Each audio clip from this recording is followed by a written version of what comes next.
What you do want is the legendary Kieran on the show. That's what you want. Catch, I was looking at some videos today of this man at the Super Bowl rubbing shoulders with the legends.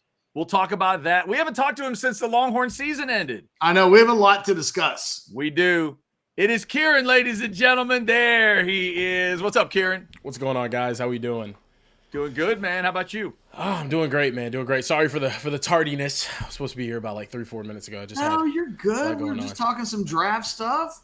Okay. What was the highlight from last week, Mr. Super Bowl, man? What's the story you'll tell your grandkids? Oh, man. I got to sit down with Matt Leinart for a good 20 minutes, and I just got to pick his brain about everything that went on, having Lindell White and Reggie Bush as his teammates. Essentially, it was a really cool moment for me. I don't really fanboy over too many people that I meet.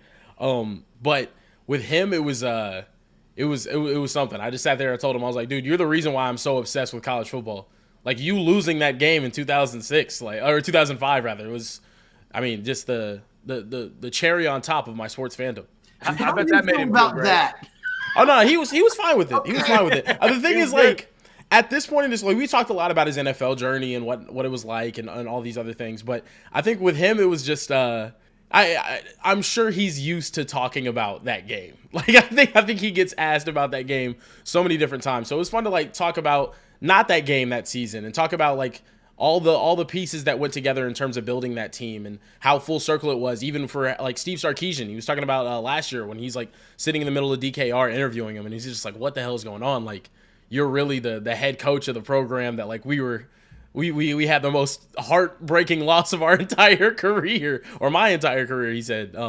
So it was really, really cool. And then also I think he wasn't even as upset about that as I think he was whenever I brought up the Bears and Cardinals game in 2006, because I talked about that game, and the funniest thing, we were talking about Devin Hester, and I was like, dude, you're just so used to being around explosive players and bad losses, it's crazy.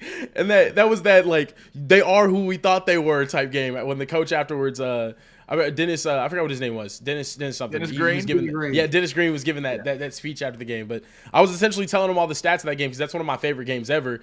Rex Grossman is in the history books that season for having two of the worst quarterback performances ever during losses. And I was just sitting there bro, how did y'all lose that game? You let Devin Hester, a punt returner and kick returner, single-handedly beat y'all. It was fun, though. That was definitely the highlight of the week. There was a lot of really cool people I got to talk to, but that was number one for sure. That is very cool. That's bold. That's bold interviewing at the Super Bowl. I like that. Just go to the Super Bowl and bring up the worst times, bring up the crazy historic games. That's what I'm here for, man. I got to talk to the people about the whole story. We did too much of the gushy with the oh, you were on such great teams and you were a first round pick and da da da. Let's talk about the rough stuff. Plus, he's on TV every Saturday. He gets lots of shine for Matt Leinart. Exactly. No, but honestly, one of the coolest guys that I met. He was so nice, so welcoming, and really willing to talk about everything. So that was definitely one of the coolest moments. That's very cool. Yeah, we got that the Twitter handle up there at Care Bear Kieran. If you want to check out a lot of that great stuff, I was checking out the Eli Manning interview, some good stuff with Eli and a lot of other people. Red carpet stuff. Kieran asking some great questions. Kieran, let's get your thoughts on those Texas Longhorns because we haven't talked to you since everything ended for Texas that playoff game. So give me your kind of how you've been able to process everything of how the 23 season ended and now you're getting ready for the SEC. Is this the Kieran State of the Union?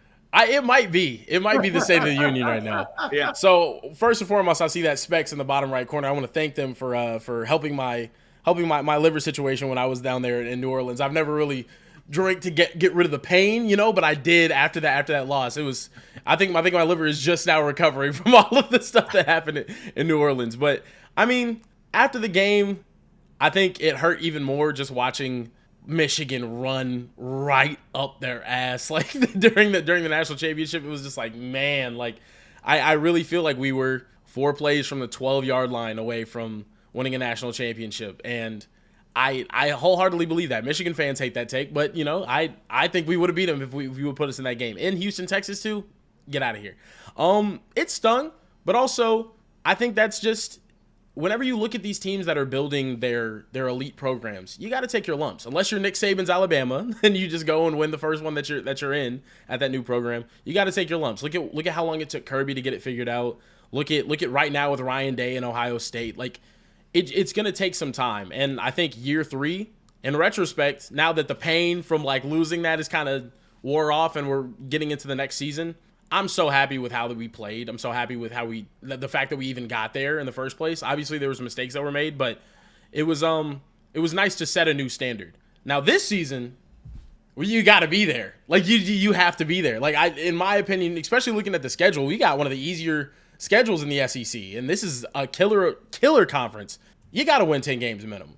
You have to, and especially with the amount of talent that we have now on the team, with Sark going out in the transfer portal, getting all of the guys that he's gotten, it's very, very it's nerve-wracking a little bit, but also at the same time exciting, because I'm like, yes, we're finally back to being what we should be. I'm excited for the draft. I know you guys were talking about that in here earlier. We're gonna have guys consistently getting drafted in the first 2 days. That's like, think about that. Like for the next 4 or 5 years, whatever it is, with the rate of development and the way that we're recruiting right now, I think you're going to start seeing guys get drafted in the first, in the second, in the third consistently. And that's something we just haven't had in such a long time. And it's nice to see that the guys that Steve Sarkisian had here and was responsible for developing have been developed. So I don't know. I'm very excited for the new season. I'm excited for where the Longhorn program is headed. And my delusion shall be fed even more as spring football continues, and I'm going to take way too much from a spring game that means absolutely nothing. I'm going to take way too much from clips of summer workouts, and I'm going to talk my shit. So I'm very excited for it. I was going to say, the thing is, you rightfully have a right to talk your shit, because last year a lot of people would have said, Kieran is delirious. He is talking undefeated or 11-1 and winning these games and getting to the playoff, and like that is the expectation. To hit that so you weren't delirious. No, you were just right. And being right now means going into the next year, you can just point to that and say, you can say whatever you want to. Last year, y'all thought I was crazy, and I just turned out to be right. Listen to me. It has to feel good to have a little bit of scoreboard that is always behind you, shining while you talk your shit. No, 100%. It feels great. It feels great. I mean, obviously, the local shit talk has gone extremely well, other than the OU fans, but also y'all got to see us every year. It doesn't really bother me that much. The national scale shit talk, we're working on that. We're getting there. We're getting there right now. My DMs were flooded by Michigan fans because I decided to use my platform to shit on them all football season, and then they go 15-0, win a national championship, and look really good while doing it. So I'm getting there with everything else, but I'm ready. I'm ready for that next step. Now that we're going to the SEC, it's a whole new fan base of people to talk shit to. It's a whole new world now with the 12-team playoff. I can start going at Ohio State. I can start going at Michigan consistently. We're going to Michigan. I can't wait for that game. I can start going around the country, just spewing off my takes, and I think that's a good feeling. You're no longer a regionalized bastard. Exactly. I'm nationwide. Yes, I'm nationwide, baby. That's what I'm talking about. Kieran. Yeah. Well, and the other thing, Kieran, that I've been talking about is the visual of Texas is interesting to me right now. Not only the run to the playoff game, but when you do that, it means your logo's on TV a ton. You're about to have guys at the combine. You remember what the combine is like. When you watch a combine and either a lot of your guys aren't there or they're not getting drafted, that logo doesn't pop up the same way. You're going to have Byron Murphy pop up and Worthy pop up. And there's a lot of guys in the discussion. So just the overall cachet of Texas as they head to the SEC, I'm fascinated by all of it because I think we can make an easy argument, easily. Arkansas, South Carolina, A&M, Missouri. None of those four were even close to the level. Forget about the brand for a second. And that's what, you just put the brand to the side. To be able to walk into the SEC with a little bit of a, hey, Kirby, you saw it, right? You see it? Okay. Yeah. There's a little attitude to it where if I'm a realistic SEC fan, there's got to be a respect for where Texas is right now. Most importantly, we killed Nick Saban. He's dead. He's gone. They were putting flowers in front of his statue like he it's crazy, man. Oatmeal cream pies. Hey, oatmeal cream pies and whatnot. Dude, if you would have told me, this time last year, hey, you're going to go to the playoff this season. And not only that, you're going to go to the SEC as one of the favorites in the SEC. And Nick Saban's not going to be there. I would have started jumping and screaming and crying and blowing snot. Oh my gosh. And I'm so excited to see what the SEC is like. Now, if you told me Alabama is still going to have some talent and they're going to replace Nick Saban with the coach that outcoached my coach 2 times the last 2 seasons, I'd be a little nervous. But, we'll see what happens. Is there anything you're obsessing over right now in February? Is it the D-tackle concern and the worry? Anything at all that's got you in your feelings a little bit as we get closer to the spring? So coming into the season, I had a couple of concerns. My concerns were really, linebacker, how are we going to replace that secondary position? I think David Benda coming back was huge. I thought maybe he was going to transfer. There's some rumors about other things. And the fact that he's back, very excited for. I think Anthony Hill is going to turn into I think Anthony Hill is a first-round pick whenever he comes out of college, and I think he's going to show that this year on the field. I don't have concern there. I don't have concern at DB. Offensively, I had concern at tight end. You replace Jatavian Sanders, who one of my favorite, that's my guy, with a guy that's right there in terms of the athletic profile. Amari Niblack is crazy talented, extremely talented. And I don't think this is like a Jaleel Billingsley type guy. This is a guy that I think is going to be capable of being a day 2, day 1 type pick. Like you said, though, defensive tackle is where I'm concerned the most. I think when we lost Joseph Osai, I thought about this, right? When you lost Joseph Osai, you saw we're just now getting to the point where it's like, we think we have an edge that's capable of doing what he did.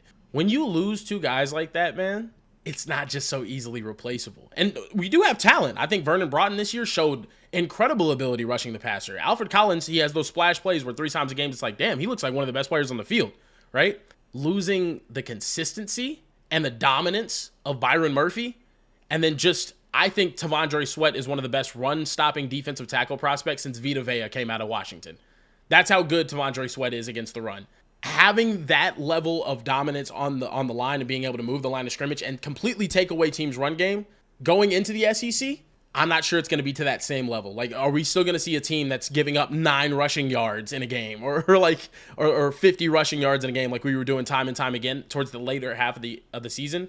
I don't know if that's going to be the case, but I trust PK's philosophy, and he cares right now about stopping the run. Defensively, I think that's where my biggest questions are, but we'll see. PK's been a great defensive coordinator for us. He's only gotten better year after year after year. And now I believe on the back end, he has the talent to really showcase a really elite unit. So, Kieran, you mentioned 10 wins for you is a minimum. You talked about the schedule a little bit. As it lays out for you right now, we've asked questions about, does Texas have the best quarterback in every matchup, or how many matchups, and where are the wins right now? And are there any games that you would think about it as a loss right now? When you look at that schedule, the tough ones are pretty obvious to talk about. If I made you predict it, last year you were at 11-1, if I'm not mistaken. Yep. Are you at that level where it's an 11-1 and it might be the Dogs, or are you thinking more 10-2, it might be the Dogs and some other one? I'm more on the 10-2 side, and I'm on the 10-2 side with the understanding and expectation that it's going to piss people off. Because when you look at this schedule, there shouldn't be another team that beats you other than Georgia that you could sit there in the mirror and be like, damn, I'm okay with this, right? So you talked about quarterback play. The only team that's, in my mind, that's acceptable to have better quarterback play than us next year would be Georgia. It would be Carson Beck. Because I think Carson Beck had a better season than Quinn Ewers did this year. And I genuinely think Carson Beck is a very good quarterback. The rest of these guys? Nah. Because I think if you go 10-2, one of those other 2 losses, I don't think it's going to be to an Arkansas or a Mississippi State or a Florida or a Vanderbilt. It would be to one of the 2 teams that you want to lose to the least, A&M or OU. And the reason why I say it's going to be either A&M or OU, we're going to be extremely motivated to play both. Don't get me wrong. A&M at Kyle Field, completely new philosophy. I don't know how I feel about Colin Klein as their OC. I'll be honest with you, Chad. It's definitely could have done better than that. Not gonna lie, but definitely could have done better. But that gets me nervous. That does get me nervous. Playing against OU again, the weapons that they have on the outside, the quarterback that they're bringing back that I think is going to be developed a little bit more, and he's not going to be throwing 4 picks against us. We'll see. I think we should go 11-1. I think we will go 10-2. I think the Georgia game is a toss up. I could see that loss happening, and I think we drop another one. But the other thing with me is when it comes to the college football playoff, now that we have like the first round buys and whatnot, I don't know if this is weird. I'm kind of on the side of like, I don't want to go to the conference championship. I know that sounds weird. I know that sounds strange. You're essentially playing in conference championships now with this 12-team playoff for a bye. And for me, the bye is cool, but also the conference championship is another game that potential injuries could happen, that all sorts of other, and I understand you're getting that game back with the bye. I want my team to go into a matchup that's favorable at home, preferably, win that, get your momentum going, go to your next game, which is a neutral site, and you're playing a game in that first round at home or away, wherever it is, and it matters, and you don't have an injury. Conference championships, I feel like, are going to become like pretty obsolete here pretty soon. But to me, I'm of the belief I kind of want Texas to go 10-2. I kind of want them to sneak in the back end of the playoff, or maybe at like 7 or 8 or something like that. Get in there, possibly have a home game. Because one, I would love to see DKR in a playoff environment. Can you imagine? It'd be crazy. It'd be insane. And then, you go win a national championship when everybody's sleeping on you a little bit. Catch, these are new world, first world problems. This is a new, that's a whole nother level I hadn't thought of yet. Very true. What I was just about to say is college football really is turning into the NFL, because Kieran, it sounds like, could be suggesting, you know what? We got our playoff spot secure. We're 10-1. Let's just not play. Whoa! A&M's the last game. No, absolutely not. Okay. No, it better be. See, that's what I'm saying. When I say like 10-2 is gonna piss people off, I'm one of the people that it will piss off. We better not lose to OU or A&M this year. Right. I can't do that. No. The question I wanted to ask you, Kieran. So look, you got Sark on a couch. Y'all are chopping it up, and he turns to you and says, "Kieran, you were right before everybody else was. You're one of the more knowledgeable voices in college football on the planet. Give me one piece of advice. I'm going to write it down. The thing that you would tell me I could or should tweak even a little bit would be what?" Wow. That is a loaded question. Are you saying advice on just like being a knowledgeable college football fan, or just anything you want? I was thinking Texas themed, Texas directed, but you go with it wherever your heart desires. Okay. I would say, man, I was going to give you a long speech about loyalty, but I quit on the Cowboys. So it's kind of something. Look, wherever the wind takes you, ride with it, man. That's it. So whether it's, you know what I mean? Whether it's a bad season, a good season, whether it's a down time at your job, whether it's, a dark time in your love life, like Valentine's Day yesterday for me, you just got to ride with it. You can make the most of whatever's happening, I would say, man, that's a loaded question. Yeah. I thought it might be something like as simple as take fewer 3-stars, Sark, I would say, man, I'm giving them just straight life advice. I know. This Valentine's thing messed you up. It really did. If I'm talking to, if I'm asking them, or if I'm really giving them real advice, I would say, be more Reed, less Shanahan. Meaning, that's great advice. Meaning, that's the best advice I've heard. I'm telling you, because I think when you really look at it, I think Kalen DeBoer has more Reed in him than Sarkisian has more Shanahan in him. And I would say for Sark, it's got to be less about this is my system and this is what I want to do. If you watch, like I was watching the Mic'd Up yesterday when I was working out of Patrick Mahomes, like talking to Andy Reid. Before and I watched this for all 3 Super Bowls that Patrick Mahomes has won. Whenever it comes to key times in the game, key plays, wherever it was, when it was the 3rd and 17 to Tyreek Hill, when it was one of the plays on the red zone against the Eagles last year, and then also on the 4th and 1 this year, it's always a conversation between the two. What do you like the most here? What is it that like I can do? Reed is almost hands off. It's more like, Pat, like, how are you feeling about this? I think, Sark, you've done your job developing your quarterback. I think you have to let the reins loose Let him go out there and do his thing. And also trust your players to do what they do. If they're feeling a certain way, I'm sure a lot of the players, I know a lot of the players feel like, we should have maybe run the ball more a little bit in this situation. If they're asking for that, let them do it. I feel like he's more of just like I don't know if this is 100% true, but I think just watching it and then seeing his play calling, I think he's more of a dictator out there in terms of like what the offense is going to be. And I think a lot of the times those adjustments need to happen a little quicker. And I think that just comes from having a better understanding of what your players are wanting to happen. So I would say, yeah, be more Andy Reid, a little less Kyle Shanahan, even though both are geniuses. I think sometimes you get stuck in your way in the heat of it. I think Sark can adapt with the best of them outside of the actual moment. Like you've seen it time and time again. He improves in his RPO offense. He adds different running elements. Like it's always adapting and changing. I want more of that in the game. I think that would be the one thing that I give him there. And then also, let's start recruiting some 5-star defensive tackles, bro. Like I don't know, whatever we got to do, let's throw a bag at it. Bo Davis is officially on my shit list though too. I have to talk about this. Look, love Bo Davis, awesome guy, whatever. Bruh, you land 1 5-star in the 3 years that you were a Texas Longhorn assistant. And one of them, and the only one that you landed was for another fucking team. I'm sorry, excuse my language. Another team was LSU? Bruh, what are we doing? Hey, listen, stars don't mean everything. My boy Alex January is about to start lighting stuff up. Duncanville, born and raised. You know what we do. Texas legacy as well. I think we got some dogs back there. We're gonna be fine. But I want to see that rotation that Georgia has. I want to see that rotation that Alabama in their prime had. Like I want to see that rotation to just killers on the defensive line, and I want to dominate the trenches the way that we do on the offensive side of the ball. I think our offensive line can go head to head with anyone in the country. I want our defensive line to be the exact same at every position, all across the board. And you don't even need like first rounders like crazy. So maybe it isn't the stars.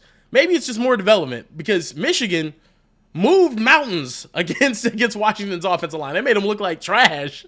And at least our edges, it was just kind of underwhelming from the pass rushing perspective. But more development, more highly ranked guys, and I think we've done that on the edge. But at D tackle, I need some more dogs.